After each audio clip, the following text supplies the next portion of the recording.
Welcome student to your coaching classes, and this video is important for the student who had been left and could not take the classes in the very beginning of the coaching, and this video is important for particularly for those students. And in this video I'm going to tell you about the first chapter of hydraulics. It is introduction. Okay, so the name of the subject is hydraulics. So first of all we will uh, take it into the consideration. It means hyड्रोलिक्स. तो what is hydraulics? तो student देखिए, hydraulics है क्या? Hydraulics ये एक science ही है। Engineering में आप जब पढ़ते हैं तो आपने मैकेनिक्स पढ़ा है, एक सब्जेक्ट। मैकेनिक्स जो होता है ये मैकेनिकल का एक साइंस है। मैकेनिकल के साइंस को ही मैकेनिक्स बोलते हैं। आप अभी कभी आपसे लोग पूछते हैं कि साइंस इंजीनियरिंग में आप क्या पढ़ते हैं, तो आप कहेंगे कि इंजीनियरिंग साइंस पढ़ते हैं, तो जिसका नाम है मैकेनिक्स। और मैकेनिक्स जो है सॉलिड की भी होती है, जिसको आप मोस कहते हैं, मैकेनिक्स ऑफ सॉलिड। मैकेनिक्स होती है फ्लूइड्स की भी होती है, जिसे आप फ्लूइड मैकेनिक्स कहते हैं। मैकेनिक्स गैसों की भी होती है या एयर की भी होती है, जिसे आप गैस मैकेनिक्स बोलते हैं, या न्यूमेटिक भी कहते हैं। क्या कहते हैं? न्यूमेटिक।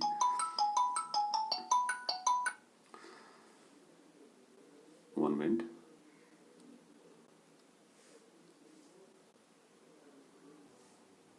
लेकिन यहाँ आप जो पढ़ेंगे वो फ्लूइड मैकेनिक्स के बारे में पढ़ेंगे। फ्लूइड मैकेनिक्स यानी मैकेनिक्स ऑफ फ्लूइड भी कह सकते हैं इसको। इसी सब्जेक्ट का नाम यहाँ पे हाइड्रोलिक्स दिया हुआ है। हाइड्रोलिक्स जो सब्जेक्ट है वो एक्चुअल में इसको हिंदी में कहते हैं द्रव इंजीनियरी। क्या कहते हैं? द्रव इंजीनियरी। हाँ, ये है द्रव इंजीनियरी, सॉरी। हाँ, तो हाइड्रोलिक्स दो शब्दों से मिलकर बना हुआ है, एक हाइड्रो प्लस ओलिक्स। ये दो शब्द हैं, हाइड्रो प्लस ओलिक्स। तो हाइड्रो से मतलब होता है वाटर, ओलिक्स से मतलब होता है सरफेसिस यानी सतह। हाइड्रो से मतलब पानी, ओलिक्स से मतलब सतह। तो ऐसे वाटर का अध्ययन हम इसमें करेंगे जो सतहों से घिरा हुआ हो। किसका अध्ययन करेंगे? जो सतहों से घिरा हुआ हो। तो यानी हाइड्रोलिक्स के अंदर हम सरफेस से घिरा हुआ वाटर कौन सा हो सकता है? जैसे आप कह सकते हैं पाइप। पाइप में पानी जो होता है, पाइप में जो पानी चलता है वो सरफेस से कवर है।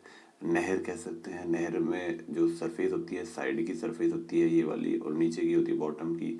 इसके बारे में हम पढ़ेंगे। चैनल हो सकती है कोई नाला, जिसको आप चैनल ही कहते हैं। नाला जो है एक्चुअल में चैनल है, टेक्निकल नाम इसका। नहर का भी नाम एक टेक्निकल चैनल ही है।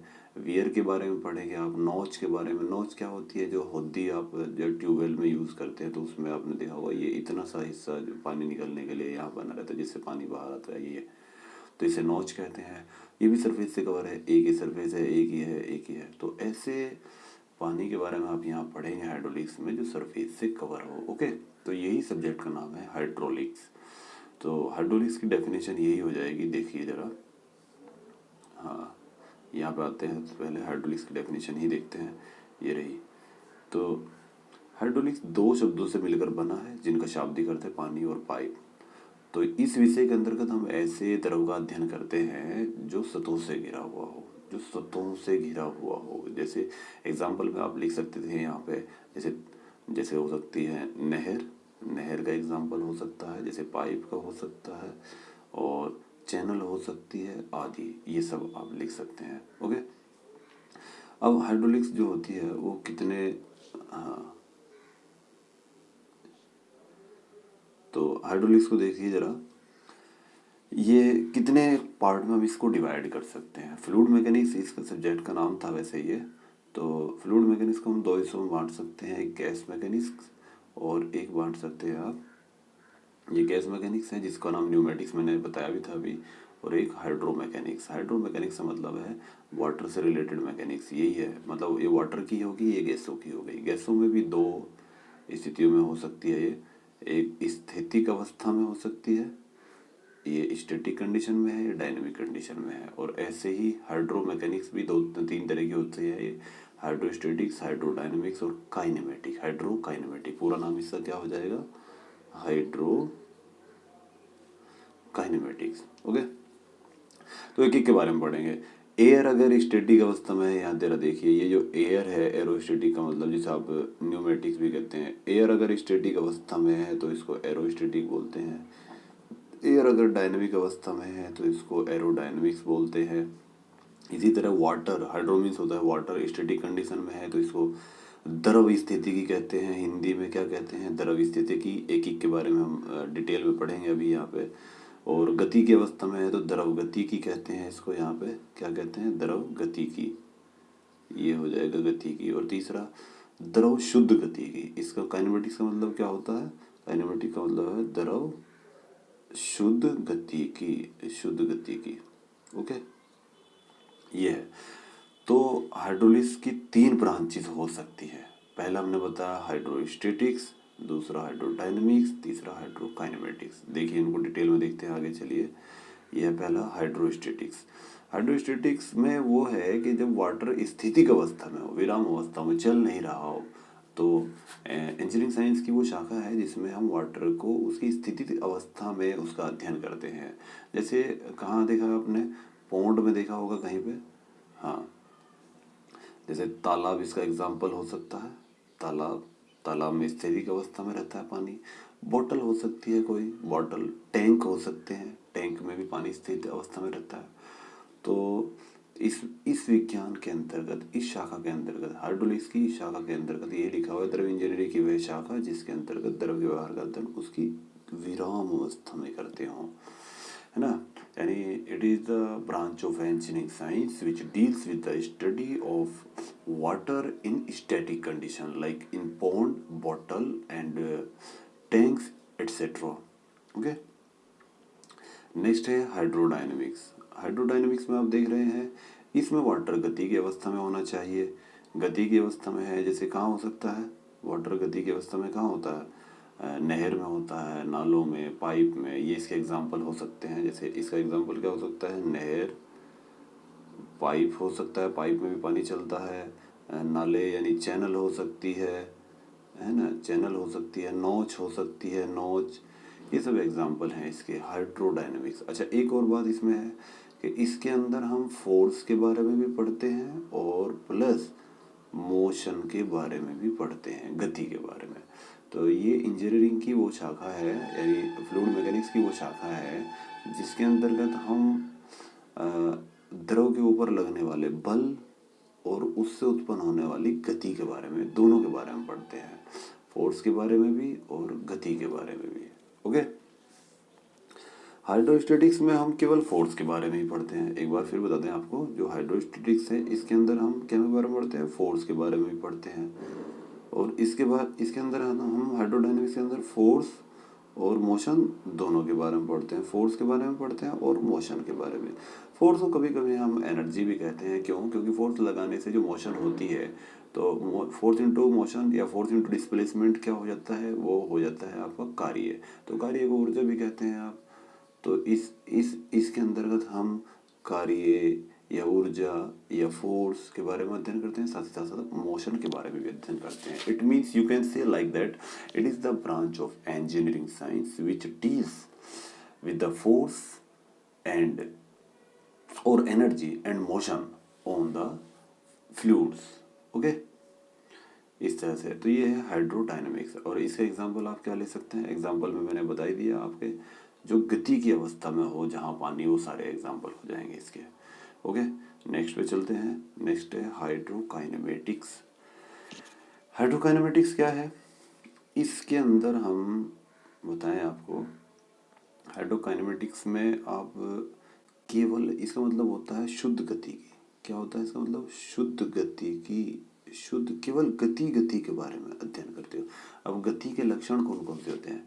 यानी फ्लूइड कैरेक्टर, क्या बोलते हैं इसको? मोशन कैरेक्टरिस्टिक्स के बारे में अगर हम पढ़ेंगे, मोशन कैरेक्टरिस्टिक्स के बारे में इसमें हम पढ़ेंगे।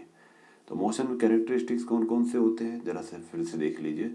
मोशन कैरेक्टरिस्टिक्स में आता है वेग, विस्थापन, त्वरण, और आपका आ जाएगा दिशा आ जाएगा, और क्या आ जाएगा आपका?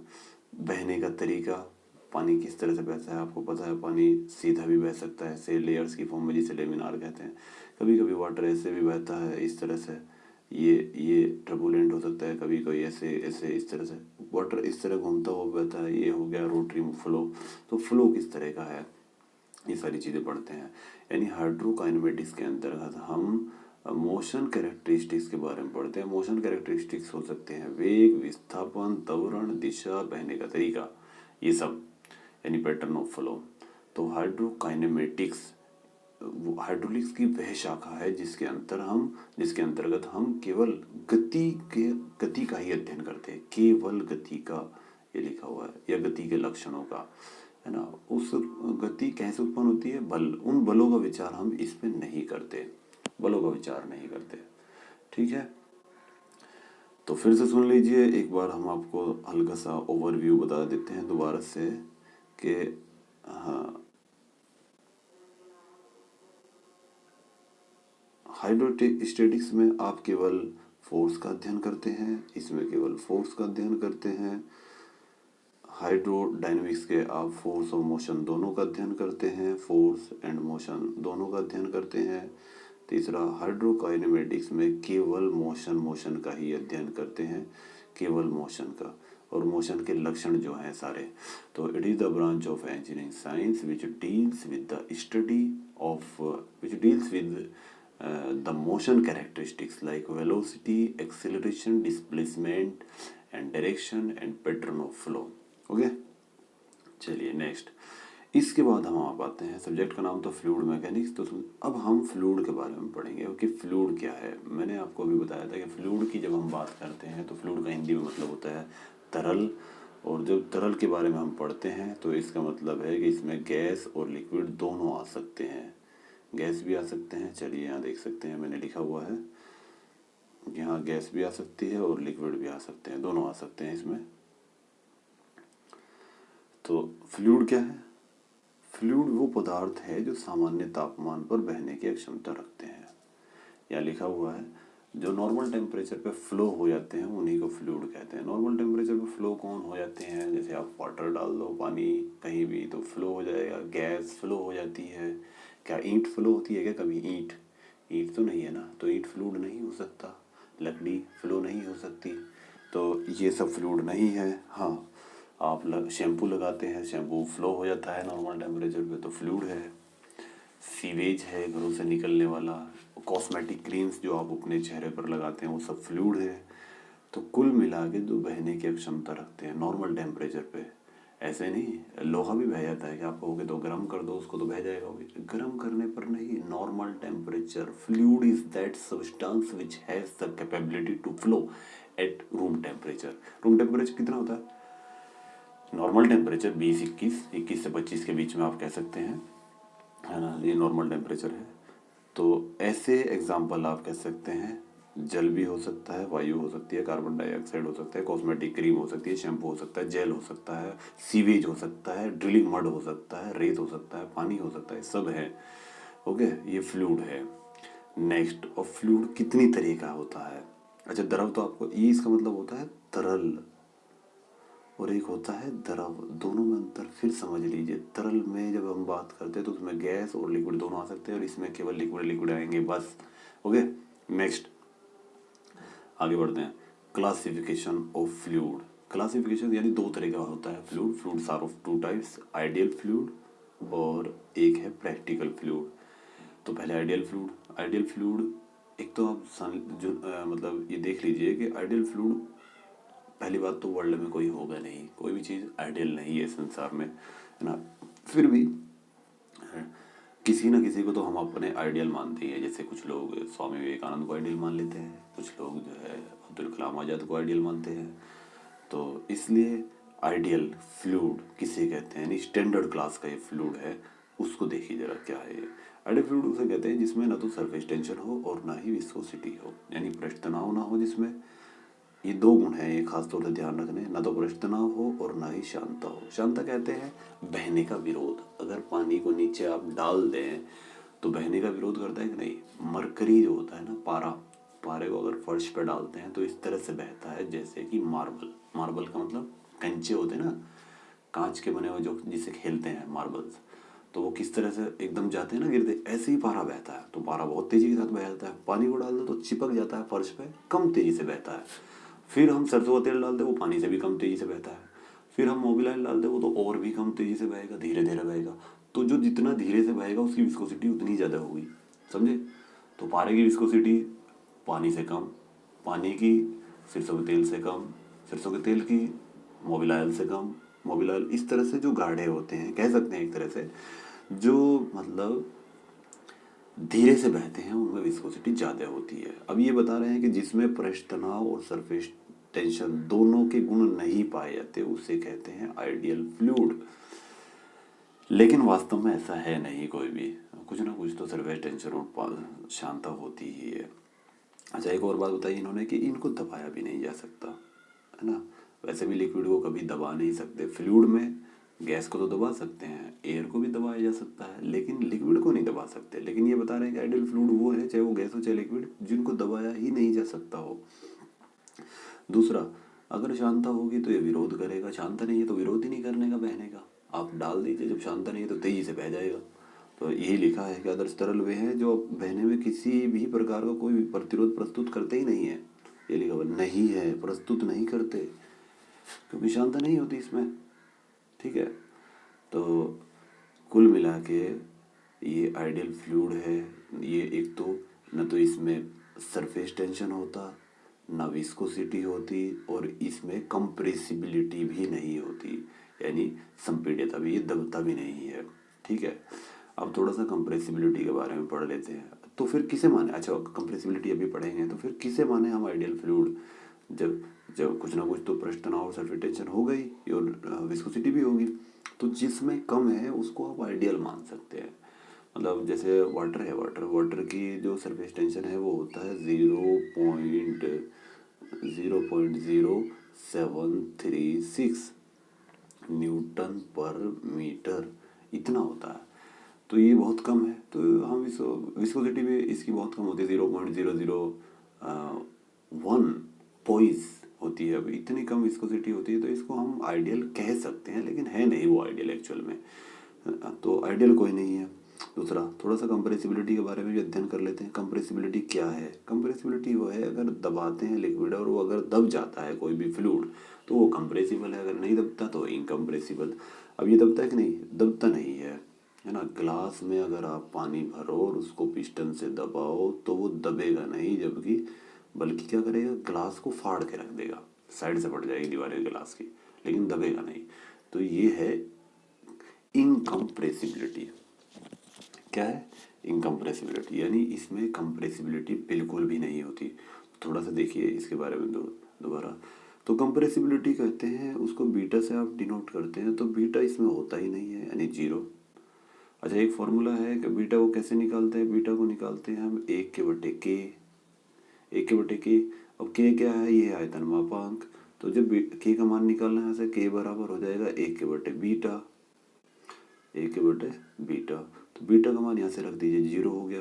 तो 1/0 के हो गया, तो ये हो गया इनफाइनाइट, यानी k का मान कितना आ गया है, इनफाइनाइट आ गया है।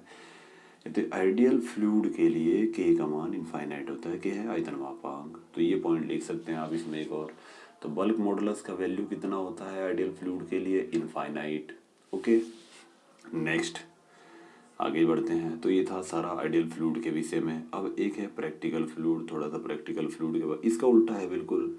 इसमें पृष्ठ तनाव भी मिलेगा, शांता भी मिलेगी, और साथ ही साथ ये बहने का कुछ ना कुछ प्रतिरोध भी करेगा। जब शांता होगी तो बहने का प्रतिरोध भी करेगा। तो वही है कि वे तरल जो अपने कणों के विस्थापन में कुछ ना कुछ प्रतिरोध अवश्य प्रस्तुत करते हैं, और इसमें शांता भी होती है और सरफेस टेंशन भी होता है। और इसका दूसरा क्या डेफिनेशन दे सकते हैं कि ये कुछ हद तक कंप्रेसिबल भी हो सकता है, कंप्रेसिबल भी हो सकता है, बहुत कम हो, बल्कि कंप्रेसिबिलिटी चाहे कम हो लेकिन हो सकता है थोड़ा बहुत कंप्रेसिबल। तो प्रैक्टिकल फ्लूइड में है जिन्हें को हम प्रैक्टिकल में यूज़ करते हैं, जैसे वाटर भी हो गया, केरोसिन हो गया, डीजल हो गया, पेट्रोल हो गया, सारे प्रैक्टिकल फ्लूइड ही है। प्रैक्टिकल फ्लूइड का दूसरा नाम है रियल, वास्तविक, ठीक है। और ऊपर वाले का भी दूसरा एक और नाम है, आइडियल का नाम है परफेक्ट। इसका एक और नाम क्या है, परफेक्ट फ्लूइड। परफेक्ट, आइडियल भी है, परफेक्ट भी है ना। और उधर नीचे एक और नाम है उसका, एक तो रियल हो गया और एक हो गया इम्परफेक्ट। क्या नाम हो गया, हाँ, इम्परफेक्ट फ्लूइड।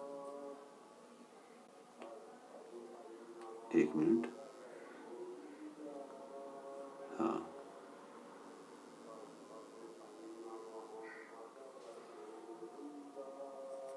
इम्परफेक्ट फ्लूइड भी इसका नाम है एक और, इम्परफेक्ट। तो ये इम्परफेक्ट फ्लूइड हो गया। जो हम इसका एग्जाम्पल, दोनों के एग्जाम्पल में हमने आपको वाटर बता दिया। आप कहेंगे ये कैसे हो सकता है, आइडियल को वाटर मान सकते हैं, एक्चुअल में है नहीं, लेकिन प्रैक्टिकल फ्लूइड तो है वाटर। केरोसिन भी है, और आपका ये सारे फ्लूइड जो प्रैक्टिकल में यूज़ करते हैं, सारे प्रैक्टिकल फ्लूइड के अंदर आ जाएंगे, जो हम आज के मतलब रोज़ यूज़ करते हैं जिनको। ओके, चलिए नेक्स्ट। इसके बाद हम पढ़ते हैं, बाकी हम फ्लूइड के बारे में थोड़ा सा और बता देंगे, आप ऑलरेडी पढ़ चुके हैं। अब हम पढ़ेंगे इसमें ये जो हाइड्रोलिक सब्जेक्ट का, इसका यूज़ कहाँ हो रहा है आज के टाइम में और पहले कहाँ होता था। तो ये क्वेश्चन है, बहुत इंपॉर्टेंट क्वेश्चन है इस चैप्टर का, कि 5 नंबर में आता है कि what is the role of hydraulics in modern engineering. Hydraulics का रोल क्या है आज की आधुनिक इंजीनियरिंग में। तो कुल मिला के हमें पता होना चाहिए कि प्रयोग कहाँ होता है ये सब्जेक्ट। अब पहले तो आपने सुना होगा पानी से रिलेटेड क्या काम होते थे पहले, नहर वगैरह, सिंचाई विभाग, ये सब थे, बांध वगैरह, इन्हीं में इस्तेमाल होता था। लेकिन आज के टाइम में इसका प्रयोग, जितनी भी ऑटोमेटिसिटी आ रही है ज़िंदगी में हमारी, हम देख रहे हैं ऑटोमेटिक हो रही हैं सारी चीज़ें डे बाय डे, तो वो सब हाइड्रोलिक्स से आ रही हैं। हाइड्रोलिक्स होना बहुत ज़रूरी है। इलेक्ट्रॉनिक्स से भी आप कहेंगे हम रिमोट दबाते हैं, तो हाइड्रोलिक्स से कहाँ चलता है, रिमोट से तो कुछ, रिमोट केवल सिग्नल दे सकता है इलेक्ट्रिकल, लेकिन एक्चुअल जो वर्क करेगा वहाँ पे हाइड्रोलिक सिस्टम ही वर्क करेगा। आप रिमोट से बटन दबा सकते हैं, वाल खोल सकते हैं कोई, लेकिन चलेगा क्या उसके बाद।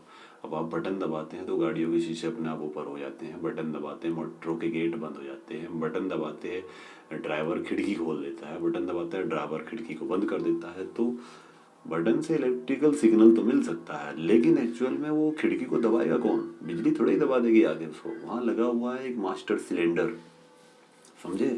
तो मास्टर सिलेंडर में तेल भरा हुआ होता है, तो तेल से पिस्टन को चलाते हैं, पिस्टन के पीछे पुश रोड लगी रहती है और पुश रोड से धकेलते हैं हम चीज़ों को, तब जाके सारी मशीनें इस तरह से ऑटोमेटिक हो रही हैं। तो पहला प्रयोग हम देखेंगे हाइड्रोलिक्स का आज के टाइम में।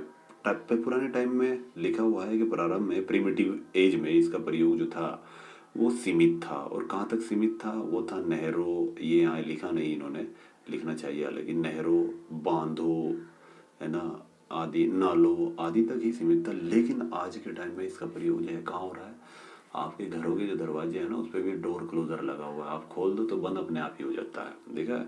तो उसको बोलते हैं ऑटोमेटिक डोर क्लोजर। तो आज छोटी छोटी चीज़ों में हो रहा है जो दैनिक व्यवहार की चीज़ें हैं। तो यही है पहला इंपॉर्टेंट क्वेश्चन, मतलब इसमें पॉइंट, के प्रारंभ में इस विषय का प्रयोग नहरों, बांधों आदि तक ही सीमित था, बांध, ट्यूबवेल आदि तक ही सीमित था। लेकिन आज के टाइम में दैनिक व्यवहार की छोटी से छोटी वस्तुओं से लेकर जटिल इंजीनियरिंग निर्माण कार्यों में होता है। जटिल इंजीनियरिंग निर्माण कार्य कौन कौन से होते हैं, वेरी जो कॉम्प्लिकेटेड वर्क्स हैं, जो मतलब कंस्ट्रक्शनल वर्क्स हैं, जैसे बड़े बड़े आप पंप सेट बना देते हैं, पूरी की पूरी नहर को आप उठा, मतलब नदियों को उठा के नहर में पलट देते हैं, वहाँ हाइड्रोलिक सिस्टम बनाना पड़ता है। आप जेसीबी बना दिया आपने, बुलडोजर बना दिया, तो बड़े ये मतलब मैन्युफैक्चरिंग वर्क्स हैं, हाइड्रोलिक सिस्टम पर आधारित हैं। तो ये इस नियम, मतलब पहला पॉइंट का ये जो खुलासा है, वजाहत है इसकी।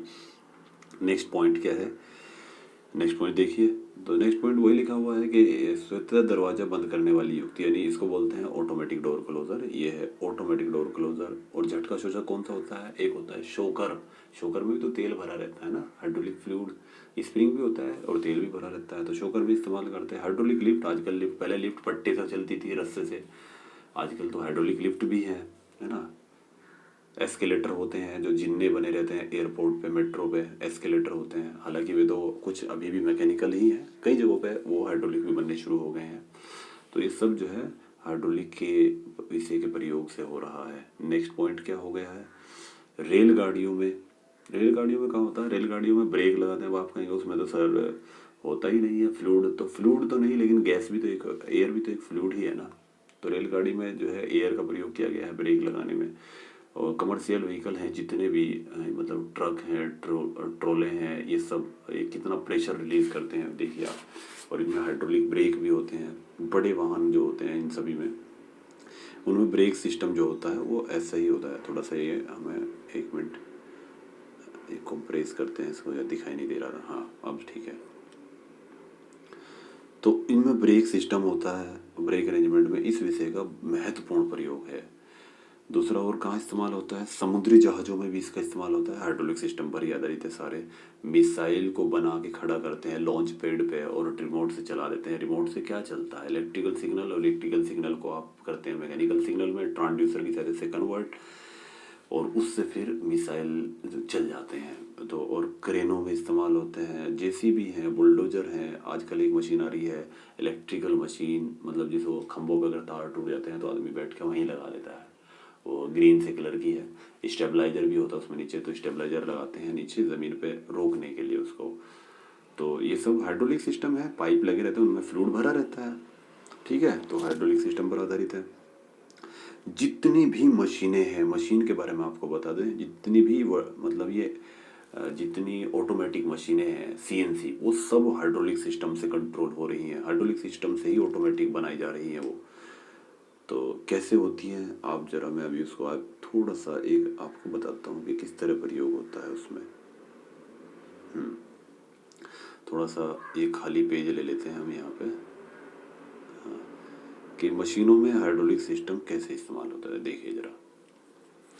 उसमें होता है, मान लिया मशीनों की बात करें, पहले तो एक जनरल एग्जांपल समझते हैं कि मान लिया एक ये है सिलेंडर, यहाँ पर एक सिलेंडर लेते हैं, ये सिलेंडर है और इसमें लगा हुआ है एक पिस्टन, ये पिस्टन है, और यहाँ एक है होल, और ये पाइप है यहाँ पे, और इस पाइप पे यहाँ वाल्व लगी है।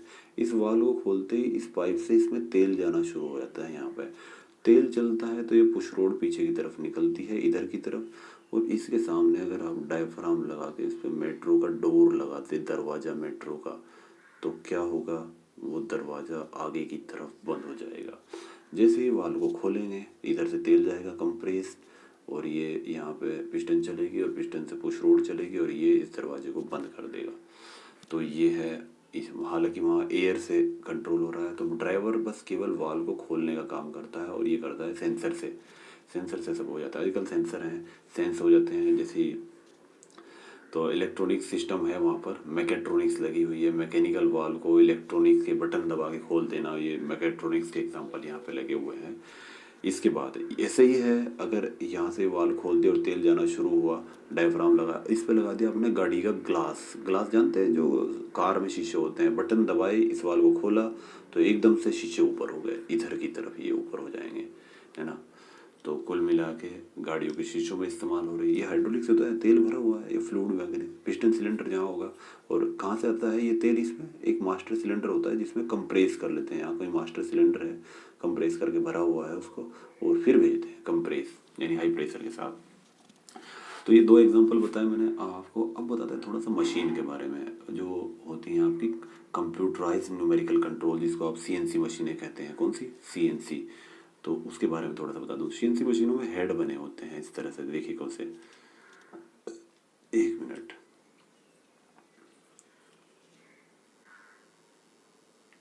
हाँ अब देखिए हेड किस तरह से बने होते हैं इसमें। एक ये है, मान लिया एक हेड ये रहा, एक हेड ये रहा, और एक हेड ये रहा, ये इस तरह से तीन हेड बने हुए, और भी हो सकते हैं ये सारे। और एक पे लगा हुआ है यहाँ पर ड्रिल, या जो ड्रिल करेगा, यहाँ पे ड्रिल लगा हुआ है, इस पे लगा हुआ है आपका मिलिंग कटर, ये मिलिंग मिलिंग करेगा। इस पे लगा हुआ है थ्रीड कटर, ये चूड़ियाँ काट देगा, इस तरह से। तो यहाँ पार्ट रखा हुआ है हमारा जिस पे हमें काम करना है, इसको क्लेम कर रखा है हमने, ऐसे क्लेम कर लिया, ये क्लेम किया हुआ है पार्ट को। तो मशीनों में क्या होता है, ऑपरेटर को आप जब इंजीनियर बन जाएंगे तो मशीन चलाएंगे सीएनसी, तो आपका काम ऐसा नहीं कि मशीन अंदर हाथ देंगे आप, नहीं, बस आपको तो पार्ट रखना है और बटन दबा देना, सारा काम खुद ही हो जाता है, आपको कुछ करने की ज़रूरत नहीं, ज़्यादा इंजीनियर बनने की ज़रूरत नहीं है आपको वहाँ पे। तो बस इतना ही काम देंगे कंपनी वाले आपको, और आप बाहर आके क्या कहते हैं, मैं सीएनसी चलाता हूँ। सीएनसी चलाने वाला वो होता है जो प्रोग्रामिंग जानता है। तो यहाँ पे आप जो है क्या करेंगे, केवल पार्ट रखेंगे, ये पार्ट रखा आपने, ये देख रहे हैं, और फिर इसको क्लैंप, एक बटन दबाया, ये क्लैंप भी खुद ही हो जाता है और उसके शीशे बंद हो जाते हैं, गेट बंद हो जाता है सीएनसी मशीन का। फिर क्या होता है इसमें, ये मान लिया ये हेड आएगा, जब जरा देखिए इसको, हाँ, ये हेड आया, ये यहाँ से ऐसे आगे इसने इस पे क्या किया, ड्रिल कर दिया, ऐसे आया ये, और ऐसे ही फिर ऐसे ही वापस चला गया, वहीं जाके लग गया, ड्रिल हो गया अब इसमें, यानी होल हो गया। फिर दूसरा आया, अब दूसरा देखिए कैसे करेगा, हाँ, दूसरा ये हेड आया, मिलिंग कटर, इसने जो यहाँ बर बन गई थी इसको फेस कर दिया, ऊपर से साफ कर दिया, और फिर ऐसे आया था इस तरह, और इसी तरह वापस चला गया। तीसरा अब आएगा चूड़ी काटने वाला, अब एक और आया ये ये थ्रीड काटेगा इस पे, ये आया इस तरह से हेड, और थ्रीड यहाँ पे काटी इसमें चूड़ियाँ, और काट के फिर वापस चला गया।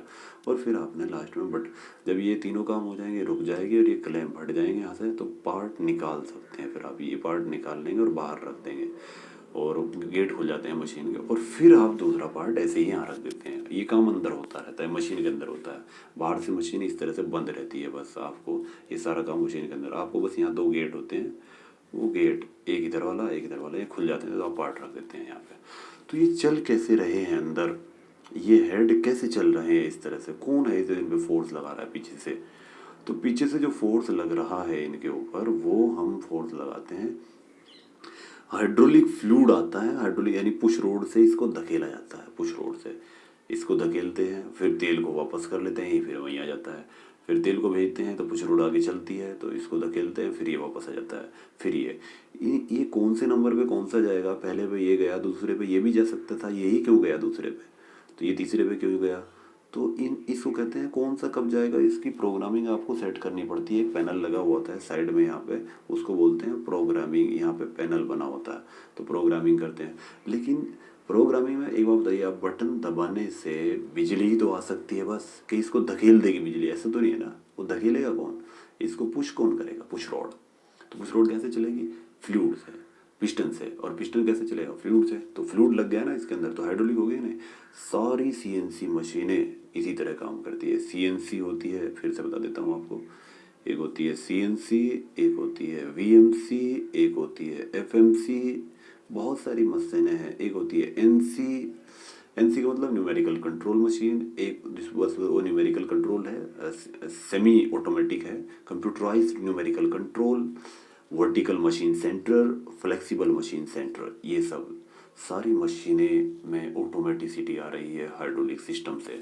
आजकल तो एक ऐसी मशीन आ गई है, आजकल आप देखते हैं कितने बड़ी बड़ी गैस पाइपलाइनें दब रही हैं यहाँ मुजफ्फरनगर में, गांधी कॉलोनी में, आप देखिए, तो सब थोड़ी देर में ड्रिल करके और खोद के दाब के चले जाते हैं पाइप। सब काम कैसे, हाइड्रोलिक मशीनों से ड्रिल करना है, एक और ड्रिल मशीन आ रही है हाइड्रोलिक, जरा सी देर में खोदती है वापस।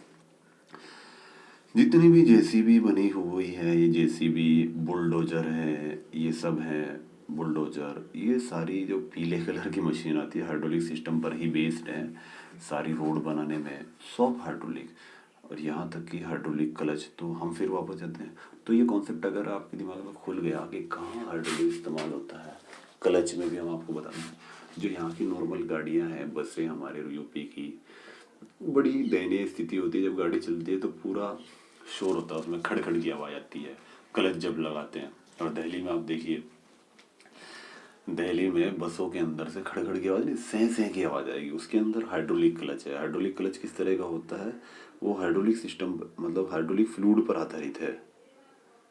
एक मिनट, हाँ, हाइड्रोलिक फ्लूइड पे कैसे काम करता है जरा मैं बता देता हूँ आपको, छोटा सा एक ये है इस तरह से, ये मान लिया एक शाफ्ट है जो इधर इंजन से आ रही है और ये चल रही है, और आपको क्लच लगाना है, तो क्लच लगाने के लिए एक इधर होता है इसी तरह से, ये यहाँ आपको इस शाफ्ट से, इस वाली शाफ्ट से दूसरी शाफ्ट पे पावर भेजनी है, ये घूमने वाली।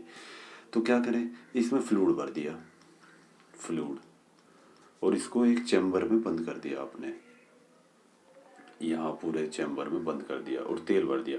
इंजन चला तो ये शाफ्ट चली, ये चली तो ये भी घूम गया, ये घूमा तो तेल इसके साथ घूमने लगा, ये तेल पड़ा हुआ है जो बीच में, तेल धीरे धीरे इसको भी घुमाना शुरू करता है, इस दूसरे वाले फ्लेंज को भी घुमाना शुरू करता है। और जब स्पीड बहुत ज़्यादा बढ़ जाती है इंजन की, तो तेल इन कप्स के अंदर इस तरह से इंटरलॉक हो जाता है कि यहाँ से पावर वहाँ पहुँच जाती है, ये शाफ्ट भी घूम जाती है।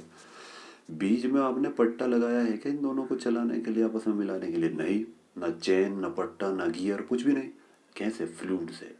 फ्लूइड से एक शाफ्ट की पावर को आपने दूसरी शाफ्ट में भेज दिया, तो इसको नाम है फ्लूइड क्लच, यानी मतलब हाइड्रोलिक क्लच, या इसको कह सकते हैं torque converter, TC, torque converter. Delhi बसों में, दिल्ली जो डीटीसी की बसें हैं, डीटीसी वॉल्वो डबल डेकर, उसमें इस्तेमाल होता है ये। तो इस तरह से एक बात और बता दें हम आपको कि ये सारा जो काम हो रहा है, जितनी भी मशीनों में इस्तेमाल हो रहे हैं फ्लूइड, तो वो किस तरह से हो रहा है। ये एक पिस्टन सिलेंडर इसमें जरूर होता है। क्या होता है जी? Piston cylinder. एक मिनट, ये बार बार, हाँ, we are new on YouTube, so this type of the problems are happening here, so sorry for that, supremely sorry. चलिए, तो ये क्या है कि यहाँ पे जितने भी हाइड्रोलिक सिस्टम है उसमें एक पिस्टन होता है, पिस्टन, और एक पुश रोड होती है। ये पिस्टन है मान लिया, और ये है इसमें पुश रोड। तो इधर से तेल एंटर होगा कोई फ्लूइड, और इस पे प्रेशर लगाएगा इधर पिस्टन के ऊपर। तो पिस्टन पे इस दीवार पे बराबर प्रेशर लगाता है, या इधर ज़्यादा लगा देगा कोने में? नहीं, बराबर। जब तो प्रेशर जब बराबर लगता है, तो इसी ने ये बताया था, किसने? पास्कल ने, एक साइंटिस्ट थे पास्कल। तो ये सारे जितने भी है वो पास्कल के नियम पर आधारित है, हाइड्रोलिक ब्रेक, हाइड्रोलिक सिस्टम। और जो मैंने मशीनें बताई, वो मशीनें सारी ड्रिल मशीन भी हो सकती है, उसमें शेपर मशीन भी हो सकती है, ड्रिल भी हो सकती है, शेपर मशीन भी हो सकती है, प्लेनर भी हो सकती है, सेंटर लेथ मशीन भी हो सकती है, मिलिंग मशीन भी हो सकती है। इनको सारों को सीएनसी बना सकते हैं आप ऑटोमेटिक, और वो हम इस्तेमाल कर सकते हैं उसमें हाइड्रोलिक्स। ओके, तो हाइड्रोलिक्स का प्रयोग कहाँ कहाँ होता है, ये क्वेश्चन नहीं, कहाँ नहीं होता, ये एक्चुअल में सवाल होना चाहिए। तो कुल मिला के बहुत जगह आप कितना लिख सकते हैं इसके बारे में, बाकी आप अपनी किताब से पढ़ सकते हैं कि कहाँ कहाँ प्रयोग हुआ है। तो ये एक इंट्रोडक्शन था जो हमने आपको बताया इस चैप्टर का। जैसे मैंने बताया उसी ऑर्डर में आप इस चैप्टर को लिख लेंगे यहाँ से, है ना। ये 5 पॉइंट हैं, आप कम से कम इसमें 6 लिख लीजिए, 7 लिख लीजिए, किताब का भी इस्तेमाल कर लीजिए। ऐसा नहीं है कि जो हम बता रहे हैं वही लिखिए। अब आपका अगर कॉन्सेप्ट दिमाग में खुल गया है तो फिर आप यूज़ कर सकते हैं इसको। टीचर का मतलब ये नहीं है जी नोट्स तो हमारे पास है, किताब भी आपके पास बहुत है, लेकिन थोड़ा सा अगर आप कॉन्सेप्ट, टीचर का मतलब है बच्चे को self depend banana. A teacher is who make the student self depend. Okay, तो अब आप ये चैप्टर पढ़ सकते हैं। ओके, तो ये जस्ट एक इंट्रोडक्शन था, अब हम आगे बढ़ेंगे इसमें इसमें तो यहीं तक है, इसलिए ज़्यादा लेंदी वीडियो भी हो जाएगी नहीं तो। चलिए, ओके, इसको ध्यान से पढ़ना और अपनी कॉपी में लिखना। ओके।